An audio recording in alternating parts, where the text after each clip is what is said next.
Capítulo 2. Nos abismos da subcrosta. Em verdade vos digo que não saireis dali até pagar o último ceitil. Jesus.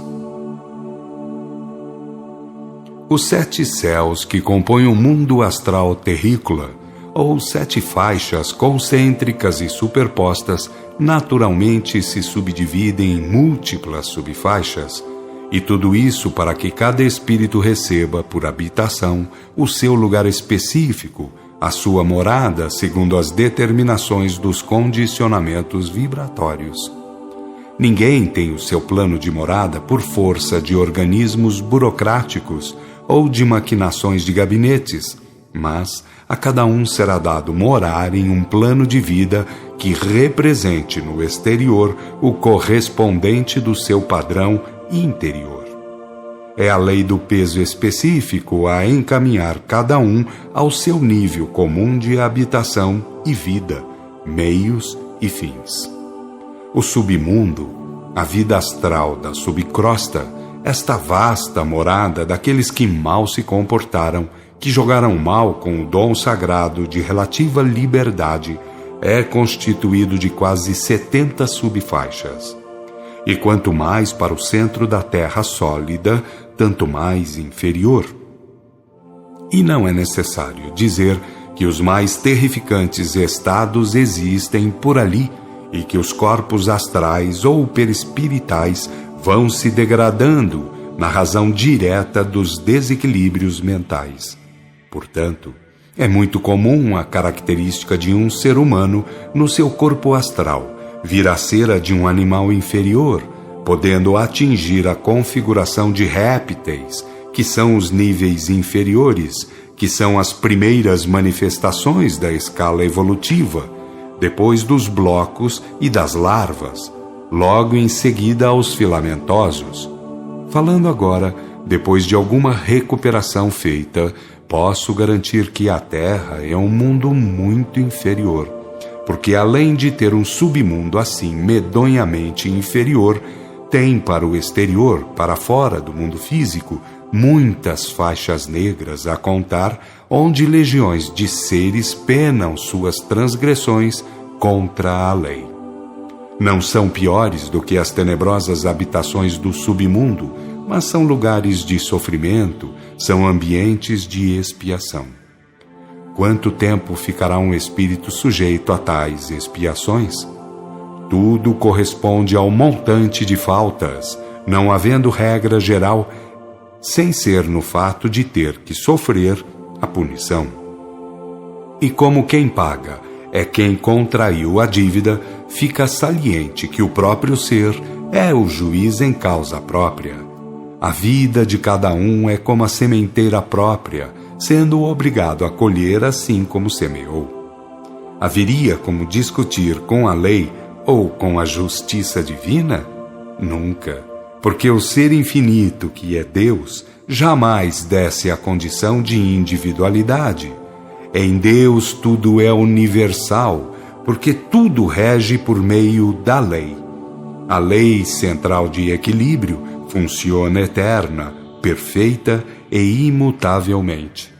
Ela mesma se desdobra em leis e mais leis, mas a sua marca essencial é fazer tudo retornar à lei central. Em virtude de ser assim, qualquer desequilíbrio representa falta cometida contra a lei central de equilíbrio ou harmonia. E como a registração é feita no corpo astral do faltoso, quem a desmanchará sem ser ele mesmo? E se lavrou ata contra si mesmo através de obras, como as resgatará sem ser através de obras? E se foi em vida como encarnado ou desencarnado, por que o não terá que ressarcir em vida até o último ceitil? Quero deixar bem patente que o sofrimento expiatório não significa crescimento em verdade e em virtude. A punição pelo erro cometido nada tem que ver com a lição a ser aprendida. Depois de sofrer nos lugares de dor, terá que trabalhar e realizar em si a verdade e a virtude, que é como se desabrocha no íntimo o reino do céu. Se a criatura errar, pagará e continuará a caminhada realizadora, mas o ideal seria observar a lei de Deus para se manter em equidade perante a lei de harmonia, porque discutir ninguém poderá, e por cima da lei ninguém passará. Estive 70 e tantos anos a perambular pelos lugares mais tenebrosos da subcrosta. 2 nota de rodapé. Por esta passagem, percebe-se claramente que para a justiça divina não há penas eternas, como equivocadamente ensinam algumas religiões. Fim de nota. Tendo dali saído para as faixas exteriores ou umbrosas, sem saber, e se fiz isso automaticamente ou em virtude de ir pagando contas ou diminuindo a pressão vibratória, devo dizer que os funcionários desses departamentos e lugares é que me foram aproximando do primeiro posto de socorro. A lei de harmonia agia de dentro para fora e eles, sem eu saber, agiam de fora para dentro. E quando as coisas estavam vibratoriamente favorecendo o acontecimento, houve a eclosão do fenômeno inteligente e consciente. Houve o contato entre eles e eu. Fui observando uma luz distante, muito ao longe. Luz que se foi aproximando, cada vez mais se aproximando, até que um dia falou, ordenando-me lançar veementes apelos a Deus e a Jesus Cristo. Brada ao emanador e a Jesus Cristo, ó tu que tantos crimes cometeste em nome deles. Levanta o teu pensamento aos planos de luz e de amor, ó tu que em nome da luz e do amor tantas trevas e tantas dores semeaste. Estava desnuda, ferida, suja e mal cheirosa. Estava defrontando a mim mesma, tal e qual me fizera, mas estava vendo uma luz que falava, que me concitava a marchar ao encontro de Deus no meu interior. Depois de pensar, não como falo agora, mas como então podia fazê-lo, atirei-me ao chão bolorento e fétido e chorei como jamais poderia descrever, porque com a alma é que chorava. Para mim, eu estava saindo do inferno por uma graça de Deus, tendo obrigação de agradecer a essa graça, a esse favor do céu. Mais tarde é que me informaram do contrário, de ser a lei sempre compulsória, obrigando a cada um o dever de reequilibrar.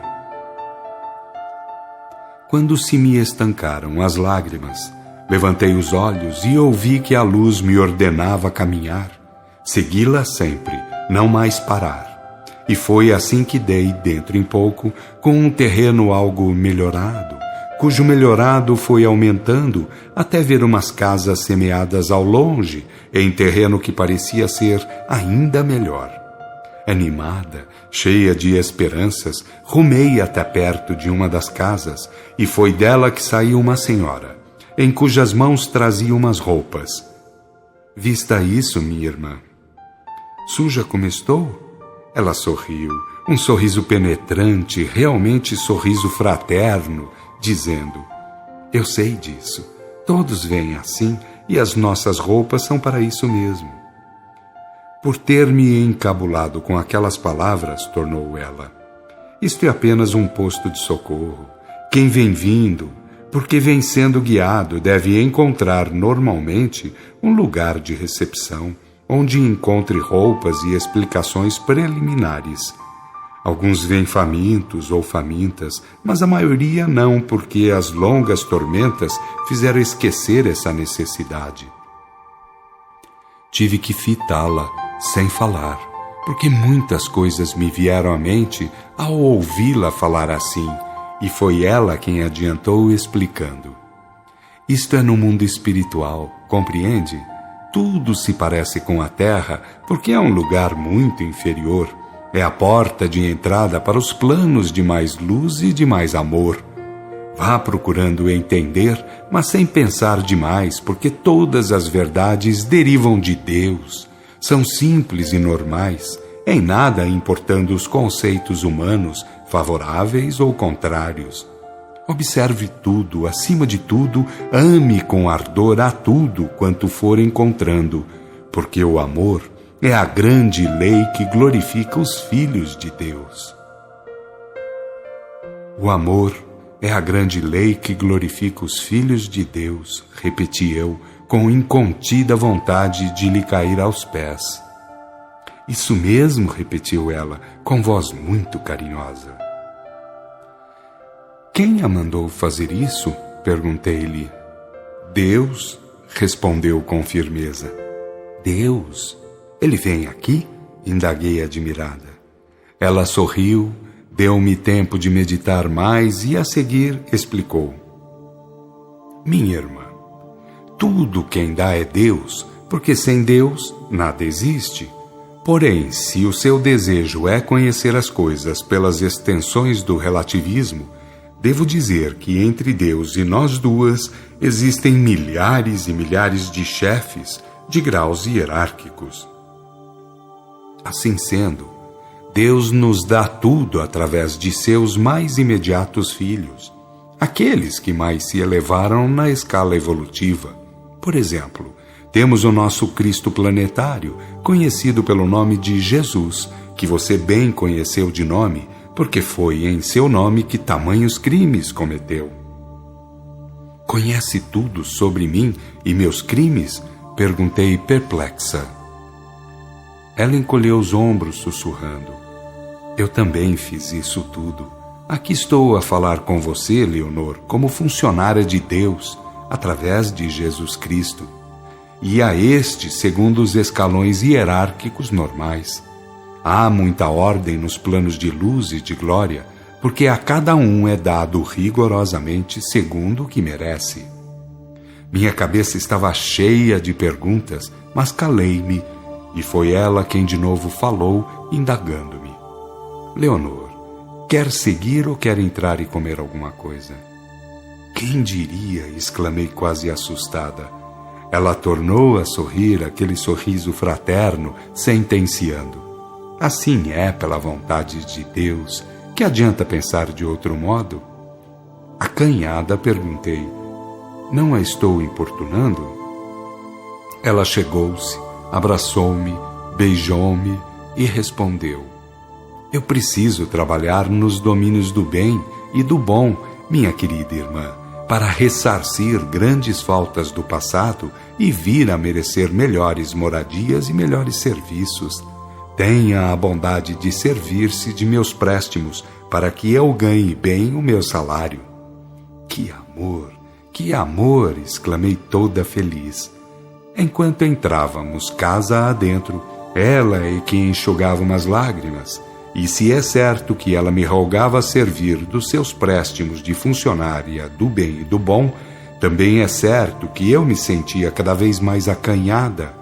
Aquela catadupa de amor punha minha alma em estado de prostração.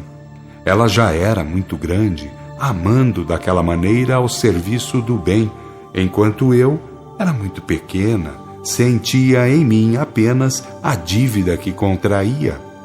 Vendo-me pensativa, e pensativa precisamente por esse motivo, trouxe-me uma vasilha cheia de frutas, algumas conhecidas na terra e outras não, perguntando-me, não faça isso. Por que ficar triste agora que está recolhida? Embora com voz embargada, pude responder. Eu sou uma grande criminosa e recebo tanto carinho. Como pagarei tudo isso, minha senhora? Levantou-me a cabeça e advertiu-me. Já disse que sirvo a Deus e a Jesus Cristo apenas, aplicando o pouco de amor que consegui realizar em mim, eu que também cometi faltas gravíssimas, e é como você irá fazer assim que puder. E não pense mais em mim, no meu tempo e no que lhe der, porque isso ocorre por conta de Deus, o nosso Pai Divino. É por meio de leis que distribui justiça para efeito de punição ou de prêmio. Se esteve pagando pelos erros cometidos, aproveite com gratidão aos benefícios que o Pai agora lhe oferece. Pense nas leis que regem os fenômenos, para não viver cometendo outras tantas faltas. Nunca entendi nada disso, minha senhora, respondi. Ela murmurou compassiva. Eu também nada entendia, pois fora uma freira fanática e cruel, muito mais cruel do que você o foi. Todavia aqui estou, sentindo a falta que me faz um pouco mais de amor. Sim, minha querida irmã, eu gostaria de amar de um modo celestial, nem sei como dizer. Enquanto comia frutas, a conversa se estendeu até que perguntei onde e quando poderia tomar um banho. É num outro posto que fica logo adiante. Ali há gente especializada nesse mistério. Os banhos dependem do estado da pessoa, compreende? Quando irei para lá? Com verdadeira ternura no olhar, aconselhou-me. Vá correndo, minha querida. Ajoelhei, agradeci a Deus por tudo aquilo e por ela acompanhada subi a colina que ficava atrás da casa. Daquele alto se avistava um vale já bem verdejante e florido, com muitas mais habitações esparramadas. Entre naquele casarão que tem uma torre, ouviu? Despedi-me e rumei para o belo casarão, mas até hoje, depois de tantos anos e tantas vicissitudes, de tantas amizades e de tantos serviços feitos, até hoje, repito, depois de reencarnar 2 vezes, lembro-me dela, que agora está encarnada com uma saudade que me fere com um carinho todo especial. Eu sentia que do eterno inferno alguém me havia livrado por graça, e por graça também havia colocado aquela irmã no meu caminho. Do seio daquelas tormentas inenarráveis, sair para encontrar tamanho carinho, tudo aquilo era coisa para mim inconcebível. Em outras circunstâncias, muito mais poderia parecer, muito menos, mas naquelas eu tinha que sentir e muito a chocantíssima diferença. Naquela irmã, cujo nome era Aurora, quero ver e reverenciar a todos os trabalhadores do amor, porque onde esteja alguém semeando a verdade, o bem e o bom, o Pai Divino ali estará, em maior ou menor grau, agindo sobre seus filhos, conclamando-os à perfeição. E não resta dúvida alguma sobre ser o amor, vazado em termos de bondade, quem realmente levanta os espíritos aos páramos de luz e de glória. Os religiosismos, os agrupamentos sectários, clericalistas ou não, com suas arengas, com suas falsas importâncias, com seus títulos e suas nobiliarquias, tudo isso é roteiro de aparências e até mesmo crimes. Mas o amor vazado em termos de bondade praticada, não de conversas longas, é o caminho do céu.